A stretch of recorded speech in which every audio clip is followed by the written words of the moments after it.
Bab 5. Saringan 1. Lakukan atau jangan lakukan. Jika ingin melakukan hal yang tepat, kita perlu menyaring hal yang tidak tepat. Dan kita ingin melakukannya, baik di dunia kerja maupun di sisa hidup kita. Saringan 1 adalah di mana kita melakukannya, di mana kita membuat keputusan-keputusan penting tentang mana yang harus menjadi curahan investasi waktu berharga kita dan mana yang tidak. Saringan itu mengatakan bahwa kita perlu belajar menyusun prioritas. Sebagaimana akan kita lihat, hal itu berujung pada beberapa hal masuk ke saringan pertama dan beberapa hal terhenti. Untuk hal-hal yang terhenti, kita perlu memiliki cara guna melenyapkannya, supaya tidak terus mengganggu kita. Kita akan membahas kedua hal itu secara bergiliran. Menyusun prioritas dengan baik. Mari kita jernihkan perihal menyusun prioritas terlebih dulu, karena saya rasa ada kebingungan mengenai makna istilah ini.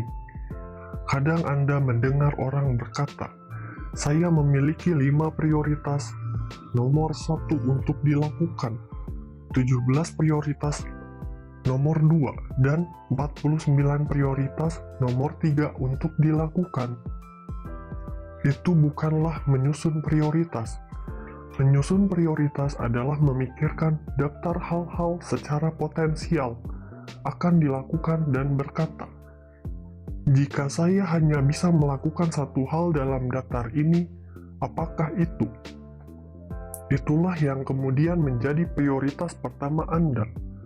Lalu, Anda mengambil daftar yang tersisa dan kembali mengajukan pertanyaan. Jika saya hanya bisa melakukan satu hal, apakah itu? Itu menjadi prioritas kedua Anda. Kemudian, Anda melihat daftar yang tersisa, mengajukan pertanyaan lagi, dan seterusnya sampai tersusun daftar prioritas. Jadi, setiap hal itu antara lebih penting atau kurang penting dibanding hal lain. Dan Anda tidak bisa memiliki prioritas yang seimbang, misalnya 7A dan 7B. Dalam kenyataan, itu berarti beberapa hal amat sangat penting, dan banyak hal, ya, memang tidak penting.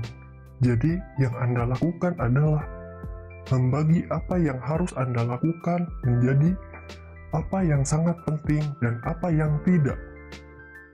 Anda mungkin perlu menyepakatinya dengan orang lain. Di dunia kerja, orang itu kemungkinan besar adalah atasan Anda. Di luar pekerjaan, orang itu bisa jadi orang yang hidup bersama Anda. Prioritaskan hal-hal yang sangat penting. Lenyapkan hal-hal lain sebagaimana kita bahas di bagian lain bab ini. Kemudian, bagaimana Anda menjadikannya bekerja? Bagaimana memastikan Anda bertahan melakukan hal yang tepat? Dan apa yang terjadi jika seseorang mengkritik apa yang harus dan jangan Anda lakukan? Mungkin pasangan Anda terus meminta Anda melakukan sesuatu yang menurut Anda hanya membuang-buang waktu. Atau atasan Anda memberi Anda tugas yang menurut Anda tidak akan memberikan nilai tambah apapun. Kalau begitu, ada 2 hal yang perlu Anda lakukan secara berkesinambungan. Anda harus 1. Secara sadar bertahan hanya mengerjakan hal yang tepat. 2. Senantiasa mempertanyakan apa hal yang tepat itu. Secara sadar bertahan hanya mengerjakan hal yang tepat. Checklist. Ketika diminta melakukan sesuatu, baik di tempat kerja maupun di bidang kehidupan lainnya, yang benar-benar penting, Anda memberi sesuatu itu waktu, energi, komitmen, keahlian, keterampilan, pengetahuan, gairah, kehendak baik, bahkan cinta, pokoknya semua hal baik yang mampu Anda berikan. Silang. Akan tetapi, jika hal yang orang minta untuk Anda lakukan itu tidak ada di daftar hal terpenting Anda mengenyahkannya secara fanatik setiap saat dan Anda harus tegas tentang hal itu. Jangan lembek. Jika ada yang mengeluh atau punya masalah dengan hal itu, Anda mengatakan dengan cukup jelas, "Saya sudah jelaskan dan kita telah sepakat hal-hal ini penting sementara hal-hal yang ini tidak penting. Jika saya hanya bisa melakukan satu hal di daftar ini, apakah hal itu?" Senantiasa mempertanyakan apa hal yang tepat itu. Oke, jadi Anda sudah membuat upaya sadar untuk hanya melakukan hal yang tepat. Namun, masih ada lagi yang bisa Anda lakukan untuk mempererat fokus Anda menjadi hanya mengerjakan hal-hal penting. Selalu ada hal-hal di daftar sangat penting Anda yang jelas akan selalu ada. Dalam bisnis manajemen proyek saya, misalnya saya hanya punya 2 prioritas dalam urutan seperti ini. 1. Memberikan pelayanan kepada konsumen yang sudah ada. 2. Mendatangkan konsumen atau bisnis baru. Semua itu tidak akan pernah berubah selama saya terus melakukan pekerjaan tersebut. Juga tak masuk akal jika salah satu dari keduanya hilang dari daftar saya. Kedua hal tersebut akan selalu menjadi hal terpenting saya. Anda pun akan memiliki hal-hal serupa yang memang logis di daftar Anda. Akan tetapi, mungkin ada hal-hal lain di daftar Anda yang Anda tak begitu yakin tentangnya. Anda menduga meskipun hal-hal itu terkesan penting, bisa jadi sebenarnya tidak. Jadi, Anda tidak yakin. Teori Anda adalah bahwa hal-hal tersebut tidak benar-benar menambahkan nilai dan hanya membuang-buang waktu Anda. Atau bisa jadi atasan Anda misalnya memutuskan bahwa segala sesuatu yang Anda lakukan sangatlah penting. Dalam kedua kasus itu, ini yang bisa Anda lakukan. Anda ingin menguji teori Anda ingin membuktikan sekali untuk selamanya apakah sesuatu itu sangat penting atau tidak. Satu-satunya cara Anda bisa menguji apakah sesuatu itu sangat penting adalah dengan tidak melakukannya dan melihat apa yang terjadi. Jika langit kemudian runtuh, jelas sesuatu itu penting. Jika tidak, itu tidak penting. Jadi, ini sejumlah cara agar Anda bisa melakukannya. Jika langit kemudian runtuh, jelas sesuatu itu penting. Mulailah dengan hal-hal yang memiliki prioritas terendah di daftar Anda. Misalkan ada rapat yang Anda harus hadiri setiap minggu dan Anda tidak yakin kehadiran di rapat itu layak mendapatkan waktu berharga Anda. Sekarang mari kita perjelas, saya tidak bermaksud mengatakan bahwa semua rapat itu buang-buang waktu. Beberapa rapat sangatlah berguna. Memecahkan masalah, menggerakkan proyek, mengambil keputusan penting, dan seterusnya. Namun saya rasa saya harus mengatakan bahwa menurut pengalaman saya, sekitar 80% rapat yang saya hadiri sepanjang hidup saya sepenuhnya buang-buang waktu. Namun, mungkin itu hanya terjadi pada saya. Kemudian, mari kita sama-sama perjelas alasan kita mengusulkan untuk keluar dari rapat itu bukanlah supaya kita bisa sekadar melarikan diri. Kita hanya berpendapat bahwa rapat bukanlah penggunaan yang baik dari waktu berharga kita, dan bahwa kita mengusulkan untuk menginvestasikan waktu itu menjadi sesuatu yang berguna dan penting. Namun, kembali ke rapat Anda, jika Anda merasa rapat itu tidak memanfaatkan waktu Anda secara baik, jangan hadiri. Perhatikan bahwa ada banyak cara untuk tidak menghadiri rapat. 1. Cara yang benar-benar terbaik adalah dengan berkata Anda tidak bisa hadir karena sedang melakukan hal lain yang lebih penting. Dan Anda bisa minta seseorang mencatat hasil rapat itu untuk Anda. 2. Cara bagus lainnya adalah bersikap jujur dan berbicara secara pribadi atau mengirim pesan ke orang yang mendapatkan rapat atau atasan Anda. Menjelaskan mengapa menurut Anda rapat itu hanya membuang-buang waktu Anda. 3. Anda juga bisa berkata, bisakah aku menyelesaikan urusanku dulu lalu meninggalkan rapat? 4.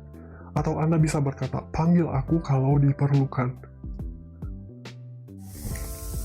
Baiklah, jadi Anda tidak menghadiri rapat. Sebagai akibatnya Anda timbul satu dari dua hal berikut. Entah langit akan runtuh karena rapat itu luar biasa penting dan kehadiran Anda krusial atau tidak. Kalau langit runtuh, Anda mendapat jawaban Anda. Namun kalau langit tidak runtuh, itu berarti Anda mendapatkan kepingan kehidupan Anda yang berharga untuk sesuatu yang lebih penting. Terlebih penting lagi, itu berarti kehadiran Anda di rapat mungkin tidak sepenting itu. Dan karena sekarang ada presiden bagi Anda untuk tidak hadir, Anda tidak bisa tidak hadir lagi. Mungkin seiring waktu, kemenangan kecil Anda menjadi kemenangan yang jauh lebih besar saat Anda sama sekali berhenti menghadiri rapat. Banyak orang mengira saya pemabuk yang malas. Kutipan ini datang dari Daniel Day-Lewis yang dikenal luas sebagai salah satu aktor layar lebar terhebat di dunia. Akan tetapi, dalam 16 tahun terakhir, dia hanya membuat 6 film. Dia mengatakan hal ini tentang periode-periode panjang yang dia habiskan di antara film-filmnya. Kurun waktu itulah yang memungkinkan saya melakukan pekerjaan ini, membuat film. Jadi, kedua hal ini, pengambilan gambar film dan jeda antar film, tak bisa dipisahkan. Keduanya bagian dari hidup yang memungkinkan saya mengeksplorasi pekerjaan dalam cara yang membuat saya puas. Dia membuat lebih sedikit jeda di antara film, supaya bisa berbuat lebih banyak penampilan luar biasa yang dia berikan dalam film-filmnya. Dan jika Anda belum yakin tentang hal itu, lihatlah Lincoln arahan Steven Spielberg. Bayangkan ada laporan yang Anda kerjakan setiap minggu atau bulan, atau Anda tidak yakin orang membacanya. Sekali lagi, saya tidak berkata orang tidak boleh menulis laporan. Beberapa laporan memberikan informasi yang vital bagi organisasi. Akan tetapi banyak laporan ditulis semata karena, laporan memang selalu ditulis. Jadi, jangan kirimkan laporan dan lihat berapa lama sebelum ada yang menyadarinya. Misalkan itu laporan penjualan mingguan yang dikirimkan kepada satu tim, dan ada jeda 10 hari sebelum Anda menerima pesan dari seseorang yang menanyakan di mana data penjualan terkini. Pertama, itu menyeratkan bahwa mempublikasikan laporan setiap 2 minggu sekali sudah memadai. Kedua, mungkin orang yang mencari laporan setelah 10 hari itu adalah satu-satunya orang yang membutuhkannya. Jadi selain membebaskan sekeping lagi waktu Anda yang berharga, Anda juga mengetahui apa hal yang penting atau tidak begitu penting bagi orang lain. Namun, contoh lain dari menguji batasan-batasan yang ada adalah ada satu bagian pekerjaan Anda yang mungkin sudah dilakukan dalam cara tertentu untuk sekian lama. Di perusahaan kami misalnya, kami pernah mengadakan rapat penjualan setiap Senin pagi. Itu rapat yang mengerikan. Pertama-tama, rapat itu diadakan pagi-pagi sekali pada hari Senin. Kedua, rapat itu soal penjualan, dan jika penjualan tidak bagus, hal itu makin memperparah fakta bahwa Senin pagi sudah dirasa cukup menekan. Terakhir, mungkin ada 10 orang yang menghadiri rapat yang biasanya berlangsung antara 2-3 jam. Pada akhirnya, kami meninggalkan rapat hari Senin. Kami mendapati cara berbeda yang jauh lebih menghemat waktu untuk mencapai apa yang dicapai oleh rapat penjualan hari Senin. Terakhir, semua itu tak semestinya hanya dibatasi pada pekerjaan. Sebagaimana kita lihat, pekerjaan mengandung banyak hal yang tidak begitu penting. Namun, hal itu bahkan lebih berlaku dalam kehidupan di luar pekerjaan. Ketika ada begitu banyak kebisingan dalam kehidupan kita belakangan ini, penggunaan media sosial yang tak berkesudahan berusaha tidak ketinggalan program TV favorit, harus mengelola segala detail kehidupan keluarga, dan segala kebutuhan utama menjalankan roda rumah tangga, memasak, bersih-bersih, berbelanja, pekerjaan rumah tangga, dan lain sebagainya. Banyak hal yang menyita waktu kita seharusnya tidak dilakukan. Sebagaimana bisa, izinkan saya memperjelasnya. Saya tidak mendorong siapapun untuk tinggal di rumah kumuh atau tidak merawat keluarga. Namun, saya bukan orang pertama yang mengemukakan bahwa sebenarnya tidaklah penting jika rumah tidak disedot debu setiap hari. Juga, saya bukan orang yang pertama mengatakan bahwa dunia tidak akan berhenti berputar jika Anda ketinggalan satu episode dari opera sabun TV kesukaan Anda, atau tidak punya waktu untuk membaca koran pagi yang Anda beli. Saya ingat ketika awal-awal menikah, saya dan istri biasa berbelanja ke supermarket setiap minggu. Ketika kami selesai berbelanja dan pulang, satu pagi penuh hari Sabtu sudah terbuang. Tak hanya itu, belanja tidaklah menyenangkan. Kami berkeliling supermarket yang luas lalu tidak harus mengantre lama karena semua orang melakukan apa yang sedang kami kerjakan. Selama sebulan, Sabtu pagi itu berakumulasi menjadi lebih dari 2 hari penuh. Dan bukan sekadar hari biasa, melainkan hari-hari pada akhir pekan yang boleh dibilang hari-hari yang paling berharga. Kami akhirnya tersadar. Kami beralih ke kebiasaan belanja ke supermarket suatu bulan sekali. Kemudian, setiap hari, salah satu dari kami akan membeli barang-barang yang kami perlukan. Umumnya itu barang-barang segar seperti daging, buah, sayuran. Kami membelinya di pasar setempat atau di toko pojok jalan. Hasilnya, pertama-tama kami menghemat bagian terbaik dari 2 hari akhir pekan per bulan. Kedua, kami mengurangi banyak pembuangan barang yang sudah kadaluarsa. Terakhir, kami makan dan minum secara lebih baik karena menemukan berbagai jenis toko menarik dan segala sesuatu di toko-toko tersebut. Saya tinggal di Perancis selama 8 tahun dan di sana orang kebanyakan belanja makanan setiap hari. Orang Perancis memang benar. Ada banyak aspek kehidupan yang harus dikerjakan. Jangan biarkan semua hal itu menghalangi Anda. Jadi secara ringkas, baik di tempat kerja maupun dalam kehidupan secara umum, jika ada hal-hal yang Anda yakini bukan investasi yang bagus untuk waktu Anda, ujilah teori Anda. Anda segera akan mengetahui jawabannya dan mungkin mampu mendorong beberapa hal dari daftar sangat penting ke daftar tidak penting. Lalu setiap kali Anda melakukannya, hal itu sungguh akan menjadi kemenangan kecil yang manis. Mewujudkannya. Pada akhirnya, apa yang Anda lakukan atau tidak lakukan setiap harilah yang menentukan kesuksesan dari semua ini.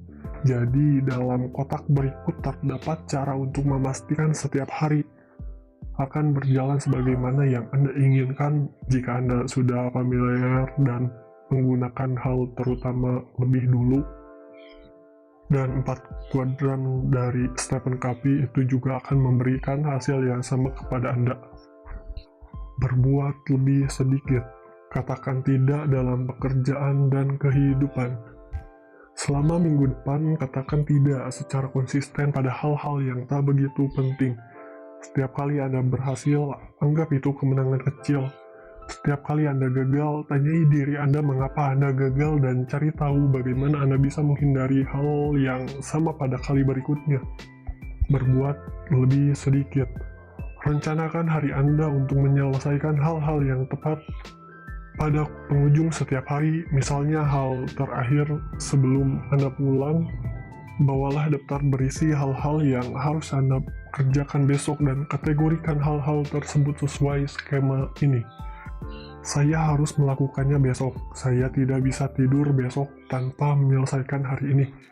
Planet-planet akan bertabrakan, bintang-bintang akan jatuh berantakan bila saya tidak menyelesaikannya. B. Akan bagus jika bisa menyelesaikannya besok, tapi tak harus begitu. C. Secara realistis saya tidak akan menyelesaikannya besok. D. Saya bisa mendelegasikannya, pekerjaan terselesaikan tanpa harus saya lakukan sendiri. Asik. Kemudian ketika Anda masuk besok, lakukan semua hal D, semua hal A, dan pulanglah. Bagaimana dengan hal B? Begitu Anda mungkin bertanya. Jangan pernah tunda sampai besok hari apa yang bisa dilakukan hari ini. Bukankah itu ungkapan lama? Ya, sebenarnya untuk hal ini Thomas Jefferson, sang pemilik ungkapan, keliru. Berikut analisis yang lebih cerdas Jika satu hal tidak perlu dilakukan hari ini, hal itu ada di masa depan. Jika itu terletak di masa depan, selalu ada kemungkinan bahwa keadaan akan berubah dan ternyata tidak perlu melakukannya. Dan jelas merupakan tragedi jika kita telah mencurahkan waktu berharga kita untuk hal itu. Memang, itu tak sering terjadi, tapi betapa manisnya jika terjadi. Ada 2 poin tambahan sebagai ringkasan. Apa yang terjadi jika hari sudah berakhir, Anda pulang. Dan salah satu dari hal A belum selesai. Jadi, itu jelas bukan hal A. Semakin kejam Anda ketika memilih A, semakin baik hal itu akan berguna bagi Anda. Dan apa yang terjadi jika hal baru datang pada hari yang sama? Ya, berarti Anda perlu mengkategorikannya sebagai A, B, C, dan D, serta bertindak sesuai kategori itu.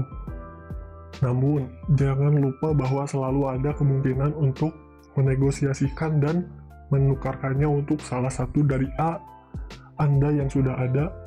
Saya bisa melakukan ini hal baru, tapi tidak bisa melakukan itu hal yang sudah ada. Mengenyahkan berbagai hal. Masih ingat gambar di bab 3 dengan segala sesuatu yang diperintahkan kepada kita? Itu masuk ke bagian atas corong. Hal yang tidak berhasil melalui saringan pertama harus dienyahkan. Jika tidak, kita bisa menggambarkan hal itu pada akhirnya akan mepet atau tersangkut di mulut corong. Cara Anda mengenyahkannya adalah cara yang paling sederhana. Anda sekedar mengatakan tidak pada hal itu. Persisnya Anda akan mengatakan tidak dengan santun untuk mengerjakan hal tersebut.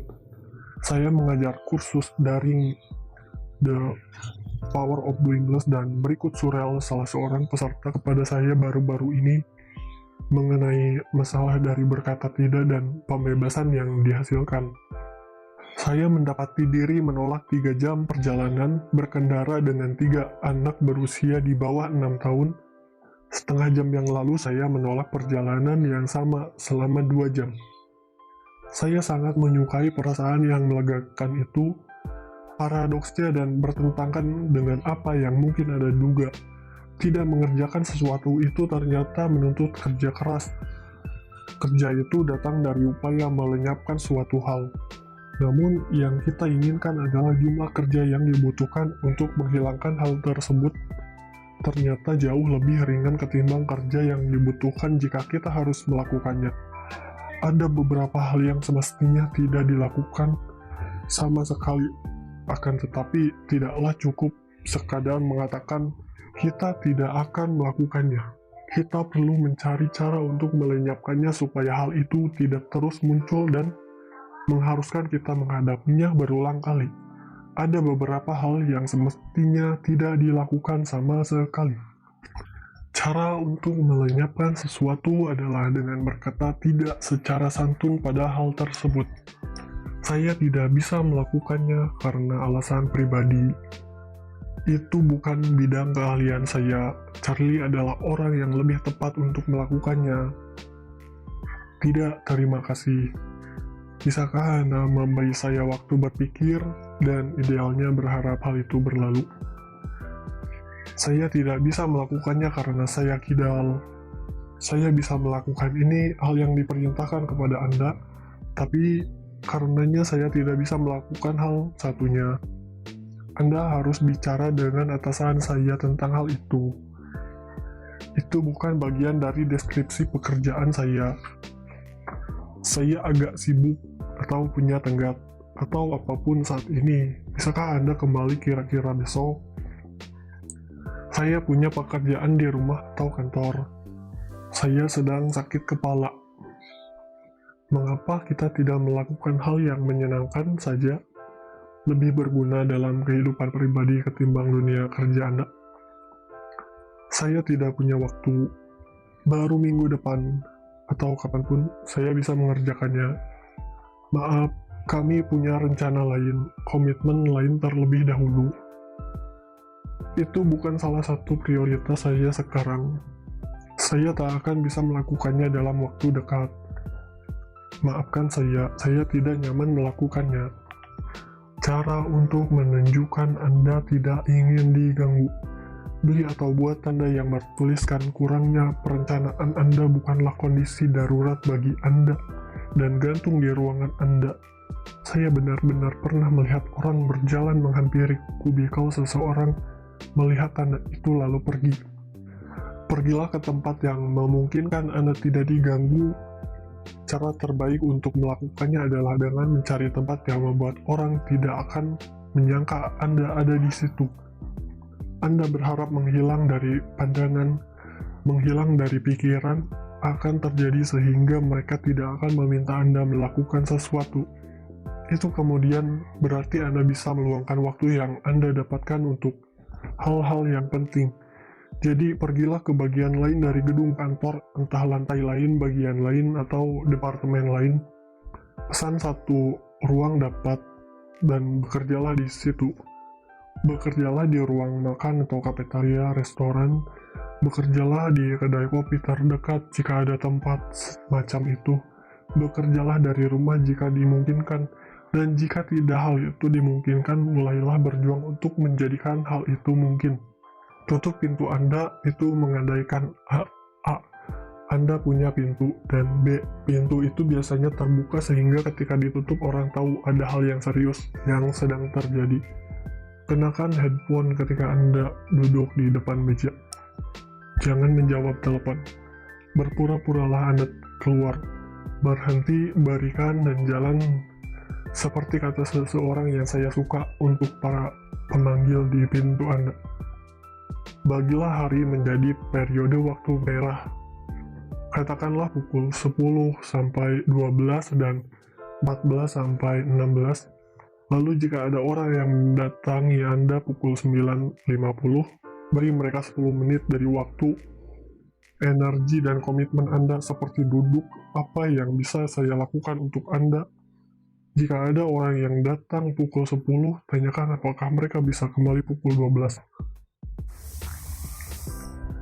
Ketika seseorang datang mengganggu Anda, katakanlah, saya benar-benar sibuk dengan hal ini pada saat ini, saya memiliki tenggat yang sangat ketat. Terlepas dari apakah Anda memang begitu atau tidak, saya benar-benar sedang berusaha memecahkan masalah ini. Saya berusaha memecahkan atom di meja saya, pokoknya apapun. Bisakah Anda kembali 1 jam lagi? Berdasarkan pengalaman saya, hampir semua orang menghormati hal itu. Tak ada yang tersinggung dan coba tebak.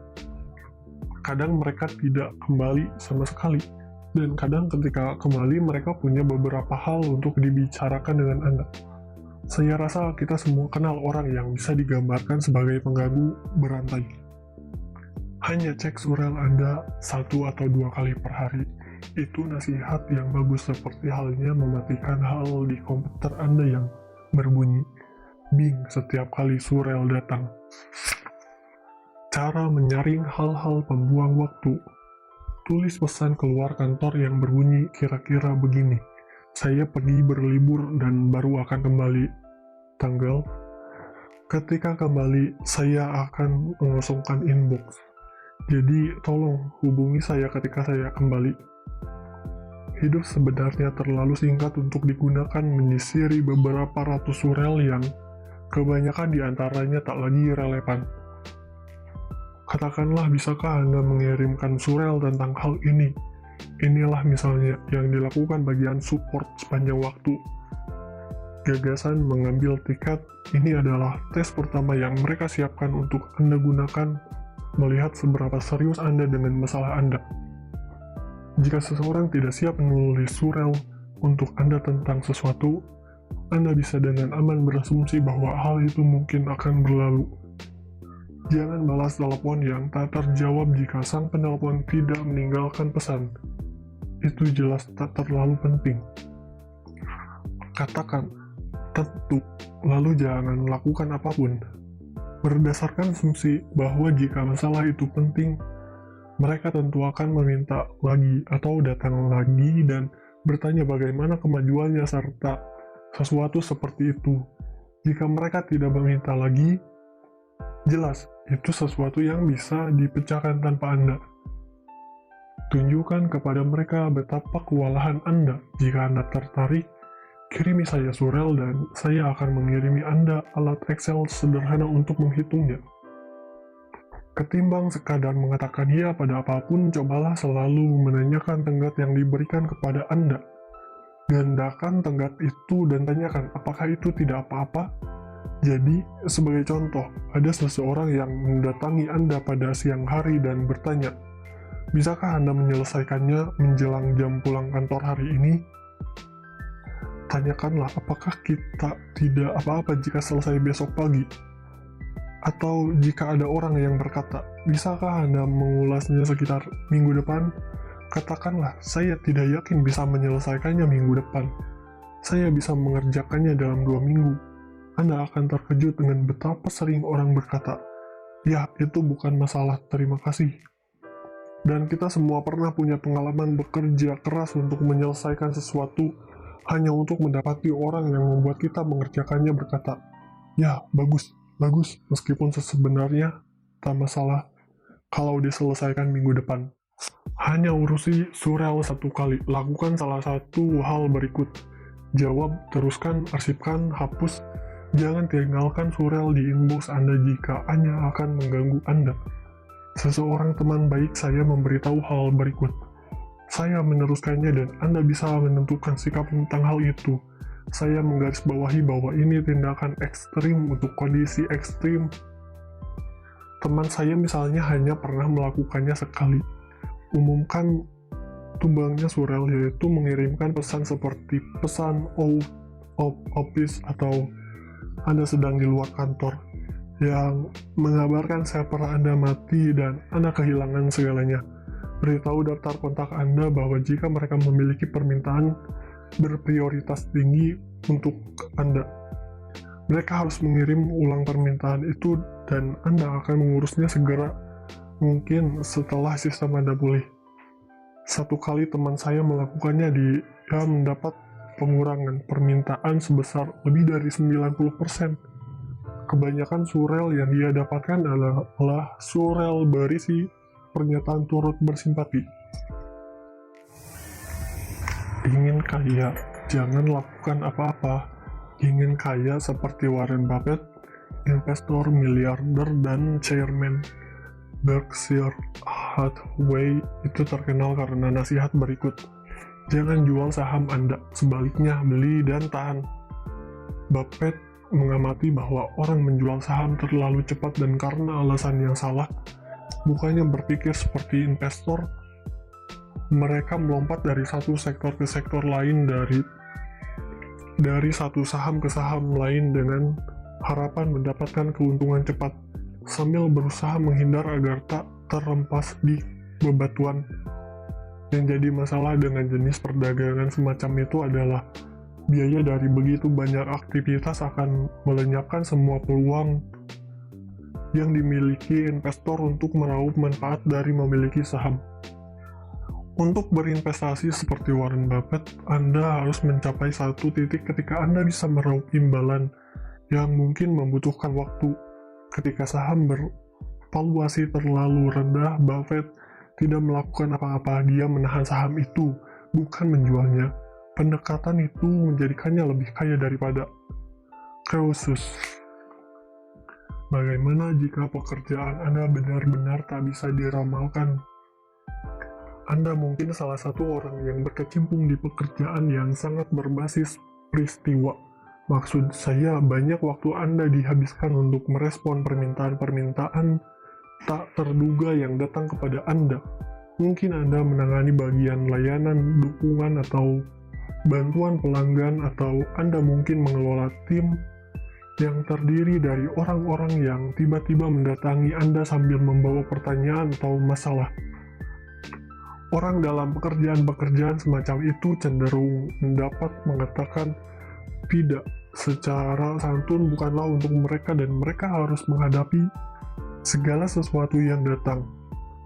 Itu mungkin benar, tapi masih ada hal-hal yang bisa Anda lakukan untuk memiliki kendali lebih atas sasaran curahan waktu Anda. Jadi, jika Anda orang yang berada dalam pekerjaan semacam itu, hal berikut khusus tertuju untuk Anda. Karena sebenarnya mungkin saja Anda menyusun rencana untuk hal yang tak terduga, benarkah? Ya, dan Anda bisa mulai sekarang. Setiap hari selama 5 hari, catat berapa banyak waktu yang tercurah untuk gangguan-gangguan itu. Mari kita andaikan, hal tersebut akan terlihat seperti ini dalam satuan jam. Senin 5, Selasa 3, Rabu 3, Kamis 2, Jumat 7. Jumlahkan jam-jam itu maka Anda akan mendapatkan hasil 20. Bagi 5 jumlah hari dalam minggu, kita akan mendapatkan 4. Itu menunjukkan Anda rata-rata menghabiskan 4 jam per minggu untuk menangani gangguan. Jadi, rencanakan hal itu sekarang. Sisihkan 4 jam dalam jadwal Anda setiap hari untuk mengatasi gangguan. Dan pantaulah hal itu karena jadwal Anda mungkin berubah seiring waktu. Mungkin jangka waktunya menjadi musiman atau terkait waktu tertentu dalam 1 bulan, tahun, atau kuartal. Jika Anda tahu sebagaimana waktu Anda setiap hari akan diwarnai gangguan, hal tergila adalah berpura-pura waktu untuk mengatasi gangguan adalah 0. Saya sangat merekomendasikan ini bagi siapapun dalam pekerjaan semacam itu. Urus satu surel hanya 1 kali. Lakukan salah satu dari 4 hal berikut. Untuk surel, jawab, teruskan, arsipkan, hapus. Berbuat lebih sedikit. Berlatihlah untuk berkata tidak secara santun.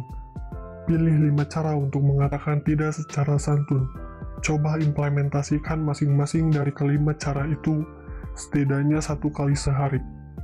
Itu menunjukkan apa yang bisa diselesaikan dengan sedikit bersusah payah, ujar Eoyor. Otak dulu baru kerja keras, coba pikir. Begitulah cara membangun rumah. A will make the house at poor corner.